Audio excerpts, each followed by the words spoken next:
সুপ্রিয় শিক্ষার্থীবৃন্দ এবং লাইভে অংশগ্রহণকারী আমার সহকর্মীবৃন্দ সকলকে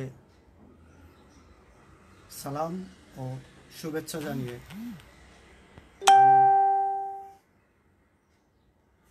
সমাজকর্ম দ্বিতীয় পত্রের শ্রেণী কার্যক্রম শুরু করতে যাচ্ছি। আমার পরিচয় এখানে দেয়া আছে। আমি মোহাম্মদ সাইফুল ইসলাম, প্রভাষক সমাজ কল্যাণ, সরকারি বাংলা কলেজ, ঢাকা।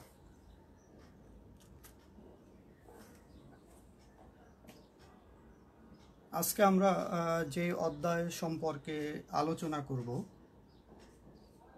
সেটি তৃতীয় অধ্যায়, সমাজকর্ম বিষয়ের দ্বিতীয় পত্রের অন্তর্ভুক্ত, এবং আজকের পাঠ শিরোনাম হলো সামাজিক সমস্যা। তো আমরা আশা করছি সামাজিক সমস্যা সম্পর্কে আমরা মোটামুটি একটি ধারণা দিতে সমর্থ হব এবং আমাদের সমাজে এবং পৃথিবীর অন্যান্য সমাজে কি কি সমস্যা বিরাজমান, সেই সমস্যা ধরনগুলি কীরকম, এ সম্পর্কে আমরা একটা পরিষ্কার ধারণা পাব।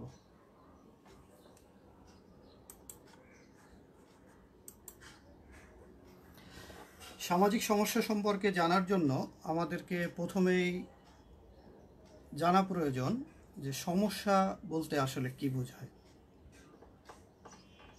সমস্যা শব্দটির ইংরেজি পরিভাষা হলো প্রবলেম। এই পরিভাষাটি আমাদের সকলেরই জানা আছে মোটামুটি, না জানার কথা না কারো। সমস্যার ইংরেজি রূপান্তর বা ইংরেজি পরিভাষা হলো প্রবলেম। যে প্রবলেম শব্দটি মূলত গ্রিক ভাষা থেকে, গ্রিক শব্দ প্রবলেমা থেকে এসেছে বা উদ্ভূত। অর্থাৎ প্রবলেম শব্দের শব্দমূল বা যেই শব্দ থেকে এটি এসেছে সেটি হলো প্রবলেমা, এবং ওই শব্দটি গ্রিক ভাষার শব্দ। তো আমাদেরকে যে বিষয়টি মাথায় রাখতে হবে, যেহেতু এমসিকিউ পরীক্ষা হয়, এমসিকিউতে তোমাদের মোটামুটি 30 নম্বরের একটি পরীক্ষায় অংশগ্রহণ করতে হয়। এই পরীক্ষাটিতে অংশগ্রহণের সময় অনেক সময় তোমাদেরকে এক কথায় বা এক বাক্যের এই উত্তরগুলি জানতে হয়। অনেক সময় লেখা থাকে যে প্রবলেম শব্দটি কোন ভাষা থেকে এসেছে।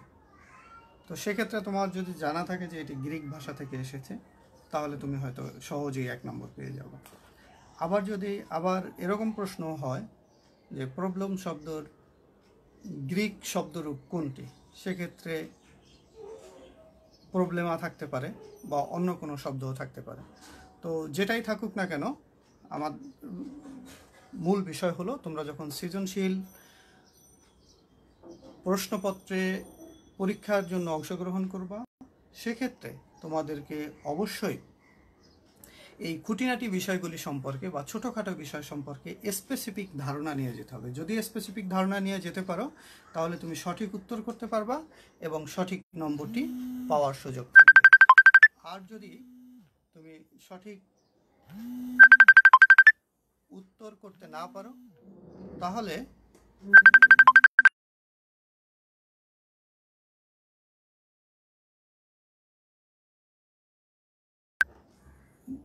বলার চেষ্টা করি, সেটি হলো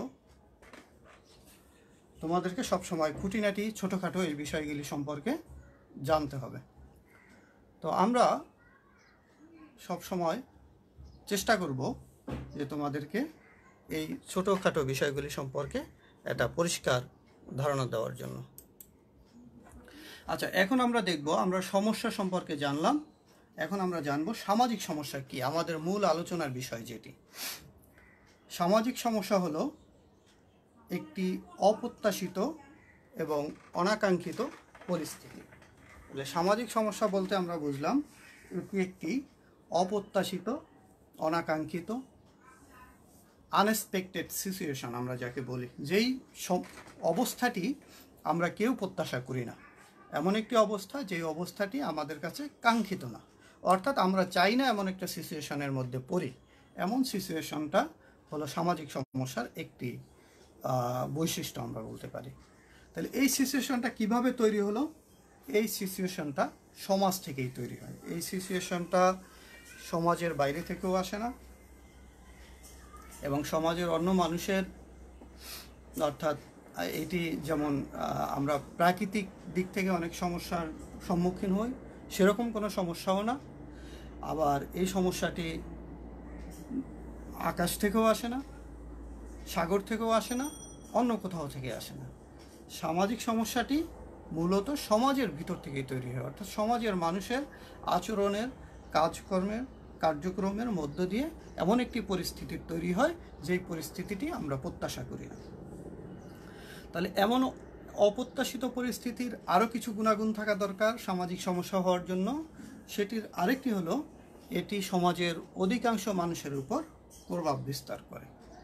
তাহলে সামাজিক সমস্যাটি সমাজের অধিকাংশ মানুষের উপর প্রভাব বিস্তার করে, অর্থাৎ ম্যাক্সিমাম লোক এই অনাকাঙ্ক্ষিত পরিস্থিতি দ্বারা তারা অনাকাঙ্ক্ষিত পরিস্থিতির শিকার হয়ে একটি অস্বাভাবিক জীবনযাপন করেন, এবং সম্মিলিত প্রচেষ্টার মাধ্যমে সমাজের মানুষ ওই অবস্থা থেকে মুক্তি পেতে চায়। অর্থাৎ সমাজের মানুষ চায় যাতে সবাই মিলে একটি ঐক্যবদ্ধ উদ্যোগের মধ্য দিয়ে ওই অবস্থা থেকে বেরিয়ে এসে একটি আকাঙ্ক্ষিত পরিবেশ বিনির্মাণ করতে। তাহলে আমরা সামাজিক সমস্যার যেই কি পয়েন্ট, এই কি পয়েন্টগুলি আমরা যেটা দেখলাম, সামাজিক সমস্যা হলো একটি অপ্রত্যাশিত পরিস্থিতি যা সমাজ হতে উদ্ভূত, সমাজের অধিকাংশ মানুষের উপর এটা প্রভাব বিস্তার করে, এবং সম্মিলিত প্রচেষ্টার মধ্য দিয়ে মানুষ ওই অবস্থা থেকে মুক্তি পেতে চায়। এখন আমরা দেখব যে এই সামাজিক সমস্যা সম্পর্কে সমাজবিজ্ঞানীদের কি বক্তব্য পাওয়া যায়। সামাজিক সমস্যা সম্পর্কে R.L. বার্কার, তোমরা নাম শুনে থাকবা, দ্য সোশ্যাল ওয়ার্ক ডিকশনারির যিনি লেখক, তার একটি বক্তব্য আমি এখানে কোট করেছি। সামাজিক সমস্যা এমন একটি অবস্থা যা সমাজের মানুষকে সামাজিক মূল্যবোধ, প্রথার পরিপন্থী কাজের দিকে ধাবিত করে এবং আবেগীয় ও অর্থনৈতিক দুর্দশা সৃষ্টি করে। তাহলে সামাজিক সমস্যা এমন একটি অবস্থা যা মানুষকে সামাজিক মূল্যবোধ ও প্রথার পরিপন্থী কাজের দিকে ধাবিত করে। তাহলে আমরা যদি এই শব্দগুলির ব্যাখ্যা করবার চেষ্টা করি, তাহলে আমরা যে আগেই আলোচনা করেছিলাম যে সামাজিক সমস্যা হলো একটি সিচুয়েশন বা অবস্থা যা সমাজের মানুষকে সামাজিক মূল্যবোধ ও, এখানে ও শব্দটি লেখা নেই, এখানে সামাজিক মূল্যবোধ ও প্রথার পরিপন্থী। এখন মূল্যবোধ বলতে কি বোঝায় আসলে এটি আমাদের জানা থাকা দরকার। সামাজিক মূল্যবোধ বলতে কি বোঝায়? আমরা সামাজিক মূল্যবোধ বলতে, মূল্যবোধ হলো আমাদের আচরণের মানদণ্ড অথবা মাপকাঠি, আমরা যেটাই বলি। অর্থাৎ আমি কি কাজ করব, কি কাজ করব না, আমার কি কাজ করা উচিত, কি কাজ করা উচিত না, এটা নির্ধারণ করে দেয় আমার মূল্যবোধ। আমার মূল্যবোধ আমাকে বলে যে তুমি এই কাজটি করো, তোমার এই কাজটি করা উচিত, তোমার এই কাজটি করা উচিত না। একজন ব্যক্তির যেমন একটি স্বতন্ত্র মূল্যবোধ থাকতে পারে, একটি সমাজের মানুষের একটি স্বতন্ত্র মূল্যবোধ থাকতে পারে, একটি রাষ্ট্রের স্বতন্ত্র মূল্যবোধ থাকতে পারে। তাইলে আমরা বুঝতে পারলাম যে এটি হলো আমাদের একটি কার্যক্রম বা আচরণ পরিচালনা করার মানদণ্ড বা গাইডলাইন। এই গাইডলাইনটি ব্যক্তিভেদে আলাদা হতে পারে, সমাজভেদে আলাদা হতে পারে, পরিবার ভেদে আলাদা হতে পারে, রাষ্ট্রভেদে আলাদা হতে পারে। তো আমরা প্রথমেই দেখবার চেষ্টা করব যে তাহলে মূল্যবোধ আর প্রথা কি। প্রথা হলো এমন কিছু কাজ যেটি সমাজের মানুষ গ্রহণ করে নিয়েছে, সমাজে দীর্ঘদিন ধরে যেই কাজটির প্রচলন হয়ে আসছে, অর্থাৎ সমাজের মানুষের জন্য একটি চিরায়ত অভ্যাসে পরিণত হয়েছে।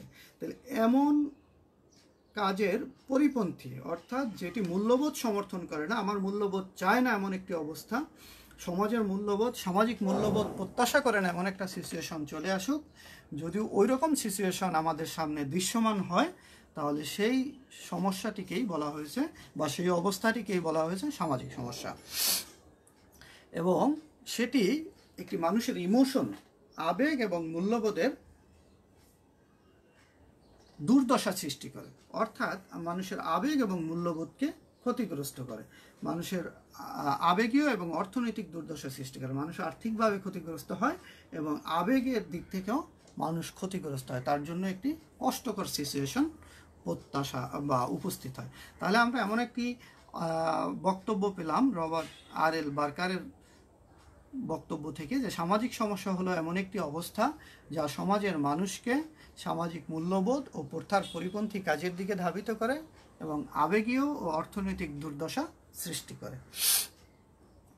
আরেকটি বক্তব্য আমরা যদি দেখি, এইচ.এ.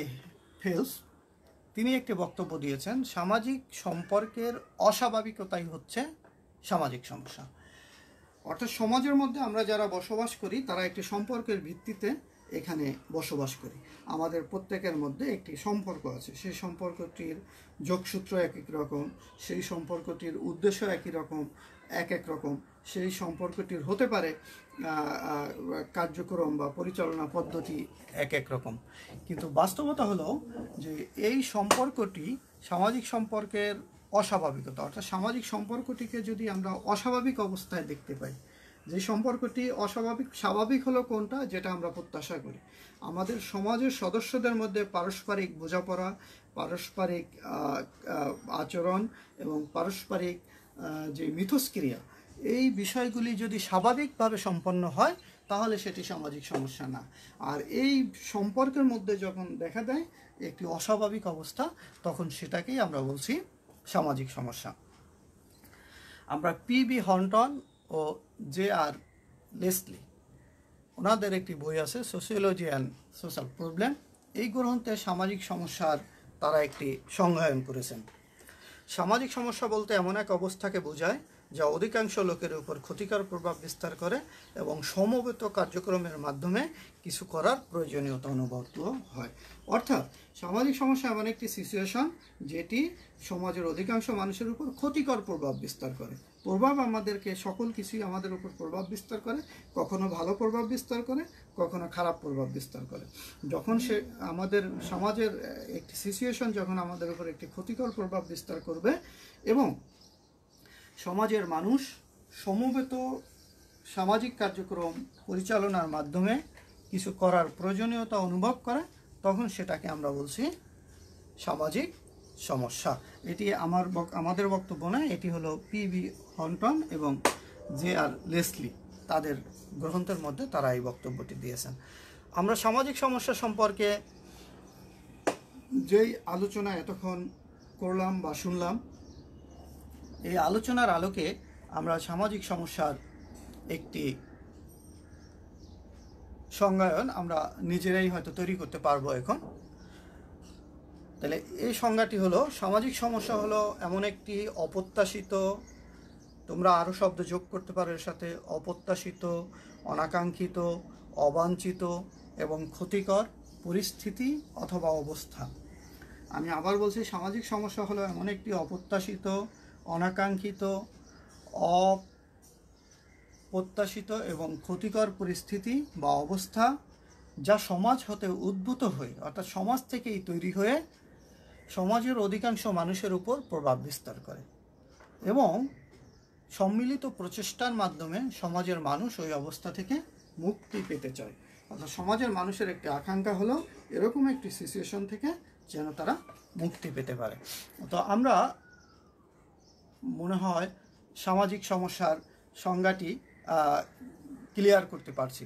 সামাজিক সমস্যা হলো এমন একটি অবাঞ্ছিত, অনাকাঙ্ক্ষিত এবং অপ্রত্যাশিত সিচুয়েশন, যেই অবস্থার মধ্য দিয়ে, যেই অবস্থাটি সমাজের মানুষের পারস্পরিক মিথস্ক্রিয়া, পারস্পরিক কার্যক্রমের মধ্য দিয়ে তৈরি হয়েছে এবং এই অবস্থা থেকে সমাজের অধিকাংশ মানুষ মুক্তি প্রত্যাশা করে। সমাজের মানুষ মুক্তি পেতে চায়, সমাজের মানুষ প্রত্যাশা করে যে এই অবস্থা থেকে তাদেরকে অবশ্যই বেরিয়ে আসতে হবে। সেজন্য প্রয়োজন একটি সমবেত বা একীভূত প্রচেষ্টা, অর্থাৎ সকলে মিলে এই অবস্থা থেকে মুক্তি পেতে চায়। তো আমরা এরপরে দেখব যে আসলে সামাজিক সমস্যার কি কি বৈশিষ্ট্য আমরা এখান থেকে চিহ্নিত করতে পারি। আমরা যা আলোচনা করেছি মূলত সেই আলোচনার মধ্য থেকেই যদি আমরা একটিকে সাজানোর চেষ্টা করি তাহলেই দেখা যাবে যে সামাজিক সমস্যা সম্পর্কে আমরা একটা ধারণা, সামাজিক সমস্যার বৈশিষ্ট্যগুলি আমরা তুলে ধরতে পেরেছি। তো এর প্রধানতম বৈশিষ্ট্য হলো এটি একটি বিমূর্ত ধারণা। বিমূর্ত ধারণা বলতে কি বোঝায়?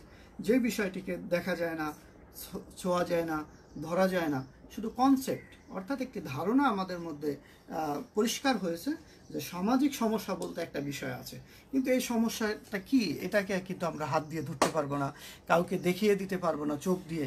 এটাকে দেখতে হবে আমাদের বিমূর্ত একটি মনোভাব দিয়ে, অর্থাৎ যার কোনো আকার আয়তন নাই। তাহলে সামাজিক সমস্যার একটি বিমূর্ত ধারণা। আমরা যদি এর আরেকটি বৈশিষ্ট্য দেখবার চেষ্টা করি, সেটি হলো এটি আদর্শ ও মূল্যবোধ পরিপন্থী। আমরা মূল্যবোধ সম্পর্কে এর আগেই মোটামুটি আলোচনা করেছি। মূল্যবোধ হলো এমন কতগুলি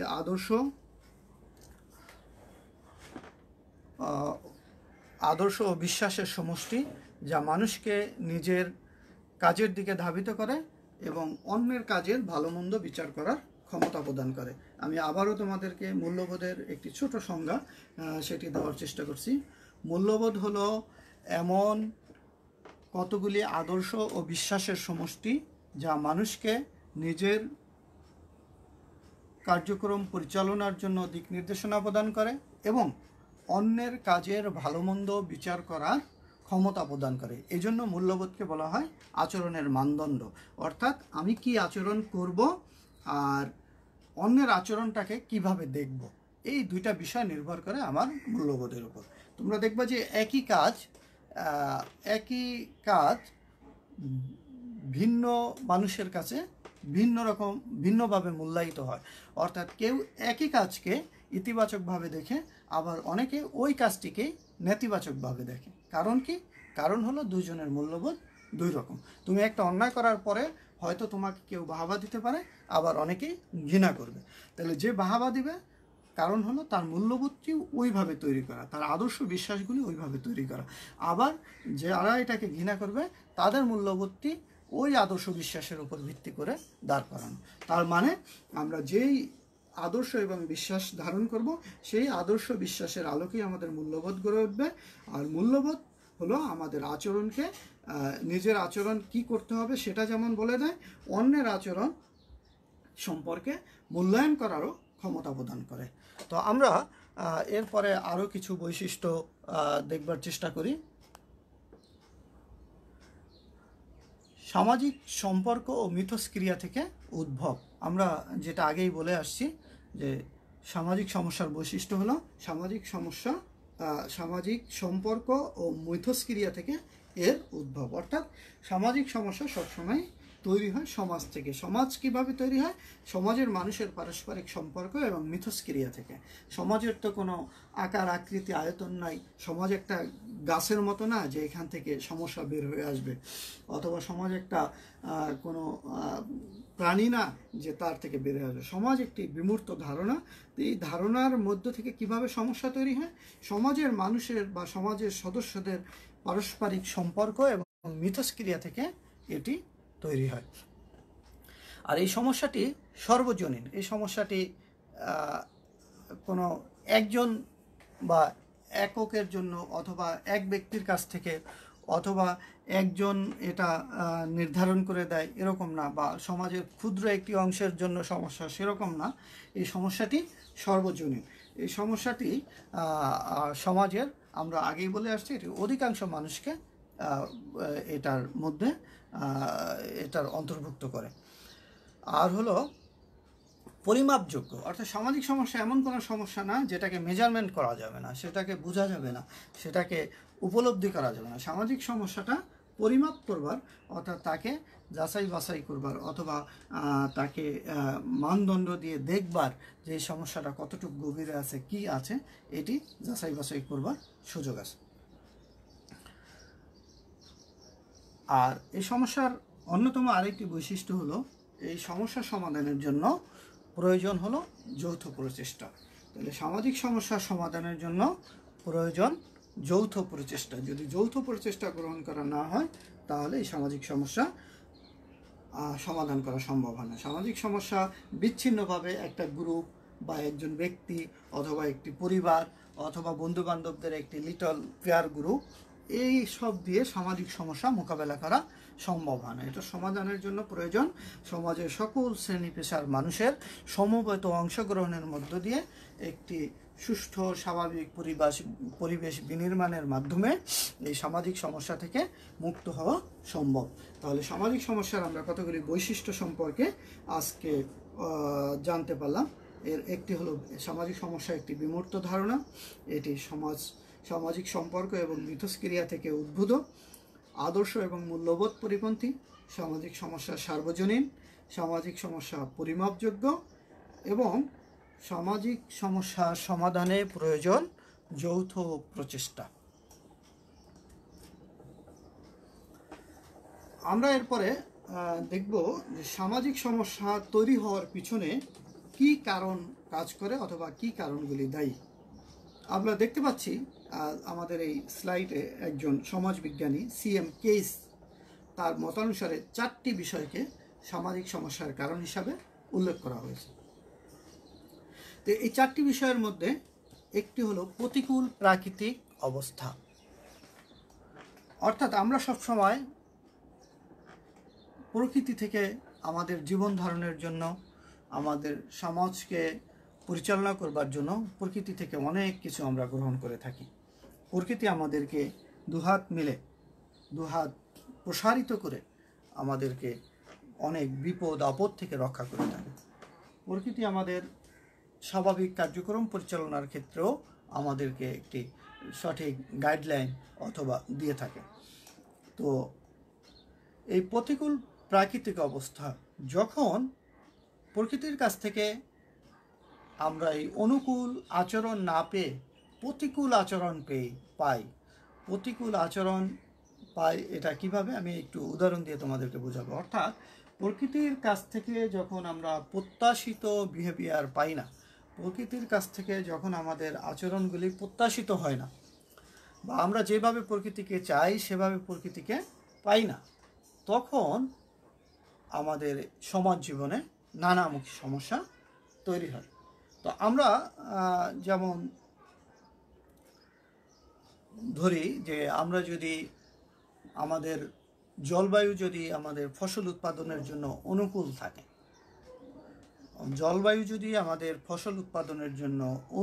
আমি আবার বলছি, দেশের জলবায়ু বা আবহাওয়া যদি আমাদের ফসল উৎপাদনের জন্য অনুকূল থাকে, তাহলে ভালো ফসল আমরা উৎপাদন করতে পারবো এবং এই ফসল উৎপাদনের মধ্য দিয়ে দেখা যাবে যে আমাদের অনেকেরই প্রয়োজন মেটানোর ব্যবস্থা হয়েছে। কেউ শ্রম বিক্রি করেছে, কেউ পুঁজি বিনিয়োগ করেছে, সেটার দিয়ে মুনাফা অর্জন করছে, বা এই ফসলকে কেন্দ্র করে খুচরা বাজার, পাইকারি বাজারে বিভিন্ন পর্যায়ের লেনদেন হওয়ার মধ্য দিয়ে বিশাল একটি জনগোষ্ঠী উপকৃত হয়েছে এবং আর্থিকভাবে লাভবান হয়েছে। যখন আর্থিকভাবে মানুষ লাভবান হয়েছে, তখন দেখা যাবে যে সেখানে একটি স্বাভাবিক পরিস্থিতি বিরাজ করছে। আবার এমন যদি হয় যে অত্যন্ত খরা অথবা খুব বেশি ঝড় বৃষ্টি অথবা জলোচ্ছ্বাস অথবা সমুদ্রের লবণাক্ত পানি ঢুকে যাওয়া অথবা বজ্র বৃষ্টি ইত্যাদি প্রকৃতির যে কোনো প্রতিকূল অবস্থাতেই আমাদের ফসলের যদি ভয়াবহ রকমের ক্ষতি হয়ে যায়, উৎপাদন ব্যবস্থার মধ্যে নানা রকমের বিঘ্ন তৈরি হয়, তাহলে দেখা যাবে যে এই পরিস্থিতিতে মানুষ তার যে প্রত্যাশা হারিয়ে ফেলে এবং প্রত্যাশা হারিয়ে ফেলার পরে সে সহায় সম্বলহীন হয়ে যায়, সে অনেকভাবে ক্ষতিগ্রস্ত হয়। এই ক্ষতিগ্রস্ত হওয়ার মধ্য দিয়ে সমাজ জীবনে নানা রকমের অস্থিরতা তৈরি হয়। আর এই অস্থিরতা তৈরির প্রেক্ষাপটে বা অস্থিরতা তৈরির কারণেই সমাজের মানুষ নানামুখী সমস্যার তৈরি করে। এই সমস্যাগুলি হতে পারে দারিদ্র্য, হতে পারে অপরাধ প্রবণতা, হতে পারে মাদকাসক্তি, হতে পারে পতিতাবৃত্তি। তাহলে এরকম নানান রকমের সমস্যা জন্মের পিছনে বা সমস্যা তৈরির পিছনে এই প্রাকৃতিক প্রতিকূল অবস্থা কাজ করে। আরেকটি হলো জনসংখ্যার ত্রুটিপূর্ণ প্রকৃতি। আমরা জনসংখ্যা সম্পর্কে পরে একটি আলোচনা করব। জনসংখ্যা আমাদের দেশের জন্য জনসংখ্যা স্ফীতিকে আমাদের দেশের জন্য অন্যতম একটি সমস্যা হিসাবে চিহ্নিত করা হয়। তো আমরা এই জনসংখ্যার ত্রুটিপূর্ণ প্রকৃতি, অর্থাৎ আমরা জানি যে জনসংখ্যার 3টা রূপ আছে। একটি হলো কাম্য জনসংখ্যা, একটি জনসংখ্যায় স্ফীতি, আরেকটি হলো জনসংখ্যার স্বল্পতা। তো কাম্য জনসংখ্যা হলো একটি দেশের সম্পদ এবং আয়তনের সাথে জনসংখ্যা যখন সঙ্গতিপূর্ণ। এই কাম্য জনসংখ্যা যখন না থাকে তখন ওই জনসংখ্যাটাকেই বলা হয় জনসংখ্যা ত্রুটিপূর্ণ প্রকৃতি। অর্থাৎ একটি ভূখণ্ডে বা একটা জেলায় অথবা একটা উপজেলায় অথবা একটি শহরে যে পরিমাণ জনগণের বসবাস করবার মতো ব্যবস্থা আছে, যে পরিমাণ জনসাধারণের অবস্থান করবার মতো ব্যবস্থা আছে, এই জনগোষ্ঠীর বাইরে যদি এমন একটি অবস্থা হয় যে ওই এলাকা যে পরিমাণ জনসংখ্যাকে ধারণ করতে পারে তার কয়েক গুণ জনসংখ্যা সেখানে বসবাস করে, যে পরিমাণ মানুষকে নাগরিক সুবিধা দেওয়ার সক্ষমতা কর্তৃপক্ষের আছে তার কয়েক গুণ সেখানে বসবাস করে, তাহলে দেখা যাবে সেখানে নানা রকমের সমস্যা তৈরি হবে। জনসংখ্যার ত্রুটিপূর্ণ প্রকৃতি বলতে আসলে মূলত এটিই বোঝানো হয়েছে, অর্থাৎ কাম্য জনসংখ্যা না। আরেকটি হলো অসংগঠিত ও ত্রুটিপূর্ণ সামাজিক বিন্যাস, অর্থাৎ সামাজিক যে স্তর বিন্যাস আছে, সমাজের যে কাঠামো আছে, এই কাঠামোগুলি অসংগঠিত এবং ত্রুটিপূর্ণ। সমাজের বিভিন্ন সংস্থা, সংগঠন বা প্রতিষ্ঠানের মধ্যে পারস্পরিক সমন্বয়ের অভাব। তো এই অভাব যখন দেখা দেয় তখন দেখা দেবে সেখানে স্তরবিন্যাস যখন ঠিক থাকবে না, অসংগঠিত এবং ত্রুটিপূর্ণ একটি অবস্থা বিরাজ করবে, সেক্ষেত্রে সামাজিক সমস্যা তৈরি হওয়ার সুযোগ আছে। আরেকটি হলো মূল্যবোধের দ্বন্দ্ব। আমি একটু আগেই বলে আসছিলাম যে মূল্যবোধের বেস হলো আমাদের আদর্শ ও বিশ্বাস, এবং এই আদর্শ ও বিশ্বাসকে কেন্দ্র করে ব্যক্তিতে ব্যক্তিতে, পরিবারে পরিবারে, সমাজে সমাজে, এলাকায় এলাকায় আলাদা আলাদা মূল্যবোধ গড়ে উঠতে পারে। এই আলাদা আলাদা মূল্যবোধ গড়ে ওঠার কারণে পরস্পরের মধ্যে ভিন্ন ভিন্ন মূল্যবোধের দ্বন্দ্ব দেখা দেয়। এই মূল্যবোধের দ্বন্দ্ব দেখা দেওয়ার ফলশ্রুতিতে সেখানে সামাজিক সমস্যা তৈরি হওয়ার সুযোগ রয়েছে। অর্থাৎ মূল্যবোধ যখন ভিন্ন, এক মূল্যবোধ একটাকে, আমি আগেই উদাহরণ দিয়ে বলছিলাম যে একটি কাজকে একজন ঘৃণা করতেছে আর একজন আবার সেটাকে প্রশংসা করতেছে, তার মানে কি দুজনের মূল্যবোধটি দুই রকম। যখন সমাজের মধ্যে এই মূল্যবোধের ভেরিয়েশন আসে, অর্থাৎ মূল্যবোধটি এক এক ধরনের মানুষ এক এক রকমের মূল্যবোধ ধারণ করে, তখন সেখানে দেখা যাবে যে এই মূল্যবোধের ভিন্নতার কারণে সামাজিক সমস্যা তৈরি হওয়ার সুযোগ পায়। আমরা সিএম কেসের মত অনুসারে এই 4টি বিষয়কে তিনি মূলত সামাজিক সমস্যা তৈরির পিছনে দায়ী করেছেন। এই 4টি বিষয়ের কতগুলো বিষয়কে চিহ্নিত করতে পারি যে সামাজিক সমস্যা তৈরির পিছনে আসলে কি কারণ, বিশেষ করে আমাদের দেশের প্রেক্ষাপটে যদি আমরা সেগুলি আলোকপাত করবার চেষ্টা করি, আমরা দেখব যে এখানে অতিরিক্ত জনসংখ্যা আমাদের সামাজিক সমস্যা তৈরির পিছনে একটি কারণ। অতিরিক্ত জনসংখ্যা কেন সামাজিক সমস্যা তৈরির পিছনে কারণ? অতিরিক্ত জনসংখ্যা মানে হলো যেই জনসংখ্যাকে সাপোর্ট দেওয়ার মতো, যেই জনসংখ্যাকে সুবিধা দেওয়ার মতো, যেই জনসংখ্যাকে প্রয়োজনীয় চাহিদা মেটানোর মতো সক্ষমতা কর্তৃপক্ষের থাকে না, বা যেই জনসংখ্যার ভার বহন করা কর্তৃপক্ষের জন্য অথবা ওই রাষ্ট্রের ওই সমাজের সম্পদের জন্য অপ্রতুল। তাহলে এই অতিরিক্ত জনসংখ্যা যখন হয় সম্পদের তুলনায়, আমরা এটার ব্যাখ্যা আমরা পরবর্তীতে যখন জনসংখ্যা একটি সামাজিক সমস্যা এই টপিকটি আলোচনা করব, সেখানে জনসংখ্যার 3টি অবস্থা আমরা সুন্দর করে বোঝানোর চেষ্টা করব। আর হলো অপরিকল্পিত সামাজিক পরিবর্তন। আমাদের সমাজে নিয়ত পরিবর্তন ঘটছে, আচরণের পরিবর্তন ঘটছে, বস্তুগত সম্পদের পরিবর্তন ঘটছে, অবস্তুগত সম্পদের পরিবর্তন ঘটছে। এই যে সামাজিক পরিবর্তনগুলি সংগঠিত হচ্ছে, এই সামাজিক পরিবর্তনগুলি সংগঠিত হওয়ার ক্ষেত্রে আমাদের যখন পরিকল্পনা মাফিক কোনো পরিবর্তন হয়, তখন দেখা যায় যে এই সমস্যাটি সমাধান করা সম্ভব হয়, অর্থাৎ সমস্যার সৃষ্টি হয় কম। আর যখন এই পরিবর্তনগুলি হয় অপরিকল্পিত, তখন এই সমস্যাগুলি সৃষ্টি করা, এই সমস্যাগুলি মোকাবেলা করা বা অনেক বেশি দূরও হয়ে যায়। অর্থাৎ সামাজিক পরিবর্তন হতে হবে পরিকল্পিত। যখনই কোনো অপরিকল্পিত সামাজিক পরিবর্তন হয় তখন দেখা যাবে যে সেখানে সামাজিক সমস্যা তৈরি হতে পারে। আরেকটি হলো জলবায়ু পরিবর্তন ও প্রাকৃতিক দুর্যোগ। আমরা এটা আলোচনা করেছি যে জলবায়ুর পরিবর্তনের ফলশ্রুতিতে মানুষের যেমন কৃষি জমি নষ্ট হয়, কলকারখানা নষ্ট হয়, বসতবাড়ি হারাতে হয়, মানুষকে পেশা বদলাতে হয়, বহু মানুষের জীবিকা আগে যেভাবে নির্বাহ করত, ঠিক জলবায়ু পরিবর্তনের বা আবহাওয়া প্রাকৃতিক দুর্যোগের কারণে তাদেরকে নিজের পেশা ছেড়ে দিতে হয়। নানান কারণে দেখা যায় যে এই জলবায়ু পরিবর্তন এবং প্রাকৃতিক দুর্যোগ আমাদের সমাজ জীবনে সামাজিক সমস্যা তৈরি করতে পারে। এবং এর অন্যতম আরেকটি বৈশিষ্ট্য হলো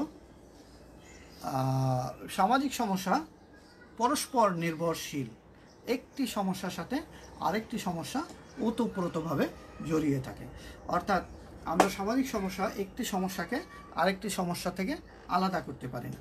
আমরা একটু পরে যখন ওই স্লাইডটি তোমাদেরকে দেখাতে পারবো যে সামাজিক সমস্যা কিভাবে একটি সমস্যা আরেকটি সমস্যার সাথে ওতপ্রোতভাবে লেগে থাকে। তো আমরা আরও কিছু কারণ, তার মধ্যে একটি হলো সম্পদের অসম বন্টন। সম্পদের অসম বন্টন, আমরা জানি যে সম্পদের সুষম বন্টনের মধ্য দিয়ে পৃথিবীতে অর্থনীতি শাস্ত্র আবিষ্কৃত হয়েছে বা অর্থনীতি শাস্ত্র চর্চা হয় এই জন্য যে আমাদের সম্পদ কম এবং চাহিদা বেশি। এই বেশি চাহিদা আমরা অল্প সম্পদ দিয়ে যদি মেটাতে চাই তাহলে আমাদেরকে অবশ্যই সম্পদের সুষম বন্টন করতে হবে। তো এই সম্পদের সুষম বন্টন এবং সদ্ব্যবহার যদি করা না হয় তাহলে দেখা যাবে সেখানে আমাদের চাহিদাগুলি অপূরণ থেকে যাবে, আর চাহিদা যখন অপূরণ থেকে যাবে তখন সেখানে নানা রকমের সমস্যা তৈরি হবে। বর্ণবৈষম্য ও সাম্প্রদায়িকতা, আমরা দেখতে পাই যে পৃথিবীব্যাপী সর্বত্রই বর্ণবৈষম্য এবং সাম্প্রদায়িকতা আছে। এটি অস্বীকার করবার সুযোগ নাই।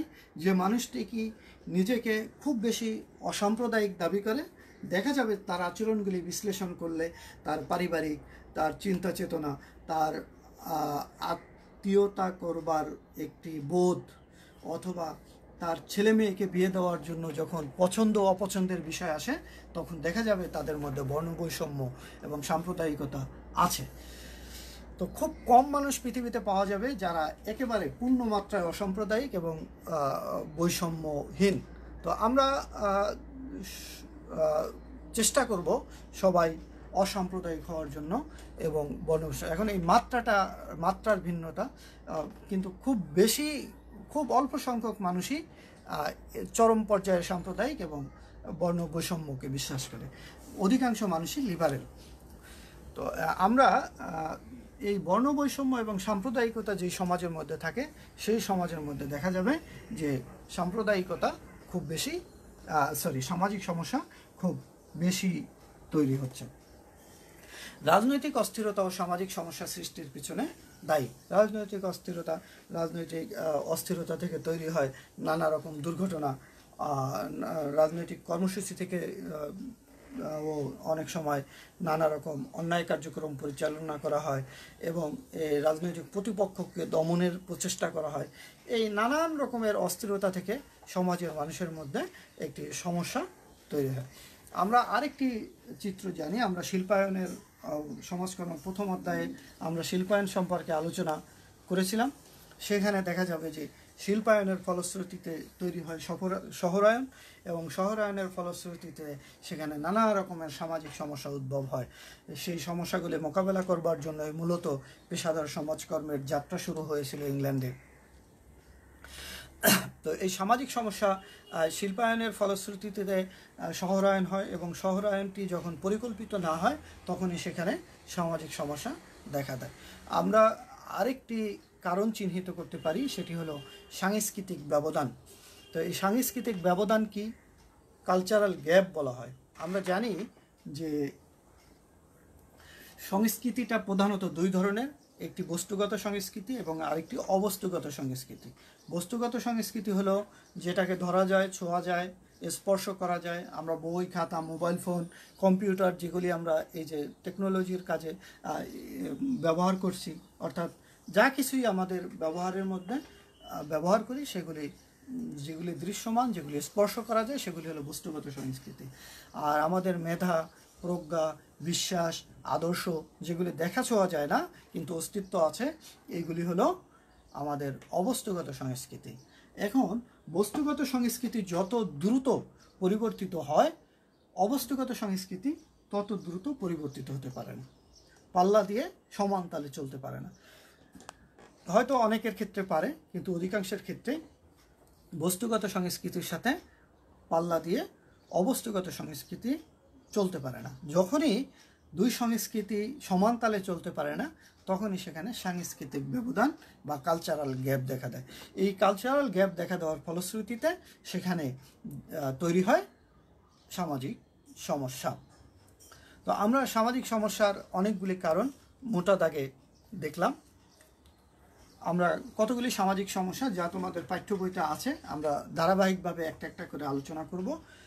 এর মধ্যে একটি হলো জনসংখ্যাস্ফীতি, বেকারত্ব, অপুষ্টি, যৌতুক, বাল্যবিবাহ, মাদকাসক্তি, অটিজম, HIV AIDS, জলবায়ু পরিবর্তন ইত্যাদি। তো এই সামাজিক সমস্যাগুলি আমরা ধারাবাহিকভাবে পরবর্তী সেশনগুলিতে আলোচনা করব, যে এই সমস্যাগুলি থেকে আমরা কিভাবে এই সমস্যাগুলি তৈরি হয়, এর পিছনে কোনগুলি দায়ী, এবং কিভাবে এই সমস্যার হাত থেকে সমাজকর্মী এই সমস্যার হাত থেকে জনগোষ্ঠীকে বাঁচাতে সমাজকর্মী কী ভূমিকা রাখতে পারে বা আমাদের কি করণীয় আছে। আমরা এখন দেখব সামাজিক সমস্যার আন্তঃসম্পর্ক। অর্থাৎ আমরা এখানে চারটা জিনিস বা চারটা সমস্যা দেখাচ্ছি, প্রত্যেকটা সমস্যার সাথে একটার সাথে আর একটার সম্পর্ক আছে। আমরা যে জনসংখ্যা সমস্যা বলি, জনসংখ্যা সমস্যার সাথে যেমন দারিদ্র্যের সম্পর্ক আছে, দারিদ্র্যের সাথে বেকারত্বের সম্পর্ক আছে, আবার বেকারত্বের সাথে নিরক্ষরতার সম্পর্ক আছে। জনসংখ্যার সাথে আবার নিরক্ষরতার সম্পর্ক আছে, জনসংখ্যার সাথে বেকারত্বের সম্পর্ক আছে। ঠিক তেমনিভাবে দারিদ্র্যের সাথে জনসংখ্যার সমস্যা, নিরক্ষরতার সমস্যা, বেকারত্বের সমস্যা। আবার যদি নিরক্ষরতাকে একটা সামাজিক সমস্যা হিসাবে আমরা দেখি, তাহলে দেখা যাবে এর সাথে জনসংখ্যার সমস্যা আছে, বেকারত্বের সমস্যা আছে, দারিদ্র্যের সমস্যা আছে। আবার আমরা যদি বেকারত্বকেও একটি সমস্যা হিসাবে দেখি, যে বেকারত্ব একটি সমস্যা যেটার সাথে নিরক্ষরতার সম্পর্ক আছে, দারিদ্র্য সম্পর্ক আছে, জনসংখ্যার সমস্যা আছে। অর্থাৎ আমরা কোনো সমস্যাকেই আলাদাভাবে মূল্যায়ন করতে পারছি না, অর্থাৎ প্রত্যেকটি সমস্যাই একটি অন্যটির সাথে ওতপ্রোতভাবে জড়িত। তাহলে আমরা বুঝতে পারলাম যে সামাজিক সমস্যাগুলিকে এই জন্য বলা হয় জটিল সামাজিক সমস্যা। জটিল সমস্যা বলতে কি বোঝায়? জটিল সমস্যা মানে হলো এমন সমস্যা যেই সমস্যাগুলি সহজে মোকাবেলা করা সম্ভব হয় না। তো সহজে যদি মোকাবেলা করা সম্ভব না হয় না কেন, যে একটা সমস্যা আরেকটা সমস্যার সাথে ওতপ্রোতভাবে লেগে থাকে। আমাদেরকে একটি কম্প্রিহেন্সিভ বা একটি পরিকল্পিত উদ্যোগ যদি আমরা না নিতে পারি, তাহলে সামাজিক সমস্যার হাত থেকে আসলে সমাজকে মুক্ত করার সুযোগ থাকে না। তো আমরা আজকের আলোচনা এখানেই শেষ করব। পৃথিবীব্যাপী যেই করোনা ভাইরাস সম্পর্কিত যেই সমস্যা বিরাজমান, এই সমস্যার হাত থেকে কখন আমরা মুক্তি পাবো আমরা কেউ আসলে বলতে পারছি না, কেউ অনুমানও করতে পারছে না। আমরা প্রত্যাশা করি যে খুব দ্রুতই এই পরিস্থিতি থেকে আমরা উত্তরিত হতে পারবো, অথবা এই পরিস্থিতি থেকে আমরা মুক্ত হতে পারবো। এই পরিস্থিতি থেকে আমাদের বেঁচে থাকবার জন্য বা এই পরিস্থিতি থেকে আমাদের মুক্ত থাকবার জন্য আমাদের যেই সব বিষয় করণীয় সম্পর্কে আমাদের চিকিৎসক মহল অথবা অভিজ্ঞ মহল থেকে যে ধরনের পরামর্শ দেওয়া হচ্ছে, আমরা ছাত্র শিক্ষক সবাই সেই বিষয়গুলি সুচারুরূপে বা সঠিকভাবে মেনে চলব, এমন প্রত্যাশা রেখেই আজকের মতো আমি বিদায় নিচ্ছি। সকলকে ধন্যবাদ।